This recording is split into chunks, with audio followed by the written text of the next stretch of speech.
short creepypasta stories that will give you chills. Darkness in the rearview mirror. In the summer of 2013, I found myself driving home alone on Highway 902 from a party. It was almost midnight, and needless to say, it was pitch black. As was usual at night, I was on edge. I had the radio off and could hear nothing but the muffled roar of the tires on the pavement and the dull hum of the engine. I stole a glance into the middle rear view mirror and saw nothing but darkness through the back window. I know that. I looked backwards and saw nothing. I'm sure of it. Just the seemingly endless blackness of the night.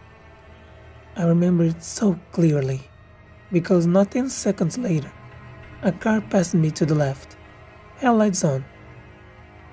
I had one of those sudden adrenaline rushes, like when you think you see a person outside your bedroom window, when it's just a tree, or when you start awake at night with the feeling of falling. 10 seconds later, nothing had been behind me. Suddenly, a car. I drove the rest of the way home, shivering and knowing something was off. Next morning, I found 2 sets of scratches near the back of my van. One was on the left rear, one was on the right. The car was pretty old. They could have been there for months. But that was the first time that I distinctly remember seeing them. In hindsight, there are 2 possibilities for what happened that night. Possibility 1. By some glitch in reality or something paranormal. This other car had somehow appeared behind me within 10 seconds of me checking my mirror. Like some weird ghost crap or something. However, the second option is what makes my blood run cold whenever I consider it. It didn't even occur to me until months after the fact, but it makes me dread driving alone at night even more. Possibility 2. The car was normal. It had approached me from the rear and passed me to the left. However, something large and white as black as the night had been clinging to the rear of my car, obscuring my view through the window and leaving deep scratches on the sides. And I had inadvertently driving it home with me. Instant messaging. It all started on the 14th of March, the night of my parents' 20th wedding anniversary. It was a wonderful sunny day, if memory serves, surprisingly warm for before the beginning of spring. The beautiful weather was perfect for the atmosphere of the day. Being married for 20 years is obviously a momentous occasion, so my parents had booked a table at our favorite Italian restaurant. Of course, this was a formal occasion, so I had my best suit on. It was 5:33 and I was just straightening my tie when my phone went off. I received a message. That's strange, I thought. That never happens. I checked the message. It was from my mom. It was quite a jumble of numbers and letters, but through the vocabulary still, I could make out the legible phrase, "Please help me." It should go without saying that this worried me greatly, so I immediately replied, "Are you okay?" Just as instantly, I got another text which just read, "Oops, pocket text." I signed with all the relief I had and continued to prepare myself. A few minutes later, I received yet another message, this time from my dad. I checked the text, and once again, it was a massive mixture of letters and numbers with the phrase, "Please help me," concealed within. Creepy though this was. My dad was always a joker, so I presumed he was just joking around until I was sent another text saying, "Oops, pocket text." Now this sparked panic, pure unmistakable panic. Exactly half a minute passed when I received the exact same message from my sister.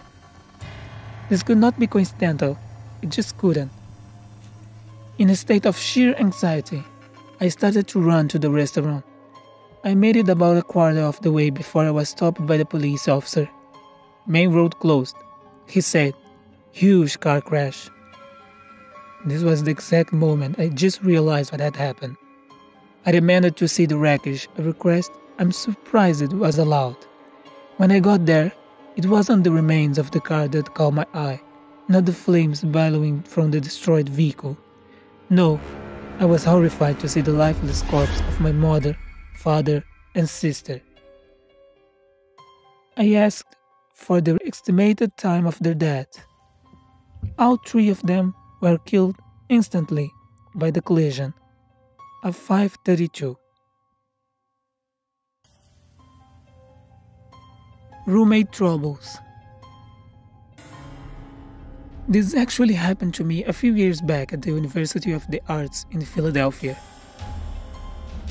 My sophomore year, I roomed with a girl named Kara. She was a jazz vocalist, but her main interest was opera. We had a small room on the 6th floor of a dormitory called Juniper Hall. The walls were thin, and her last night singing and voice practice would keep me up late. After a month or so of lost sleep, I convinced her to move her last night practice to the music studios in the Merriam Theater building a block away. Around 8 hours one evening, Kara announced that she would be practicing late for an upcoming recital and probably won't be home until around midnight. Great, I thought. That means I can go to bed early. I was beat. I had a horrible day in the acting studio and was ready to pass out as soon as I had dinner. She said goodnight and left, coffee and sheet music in hand. I made some grilled cheese and soup, gobbled it down, and immediately began to prepare for bed. By the time I got out of the shower, my eyelids were so heavy I could hardly brush my teeth. I pulled on my PJs and crawled into the top bunk of our bunk bed.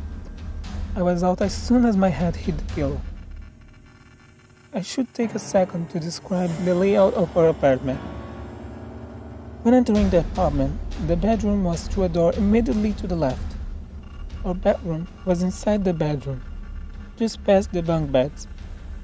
UArts is nice in the sense that you don't have to share bedrooms. Anyway, I woke up to the sound of the apartment door closing. I opened my eyes and groggily checked my phone. Midnight on the dot. I rolled back over and closed my eyes. I heard Kara enter the room and stop in front of the bunk bed, checking to see if I'm actually asleep, I thought. She flopped down on the bed below me, which was strange, as she was a sticker for brushing her teeth and watching up before bed. Then again, exams were just around the corner. And we were all exhausted. The mattress below me creaked, and then was silent. I couldn't even hear her breathing. I started to drift off again. I was just on the edge of deep sleep when I started awake again by a noise. A key in the lock, the door opening, and Kara immediately entering our apartment, humming an opera tune. The mattress below me creaked,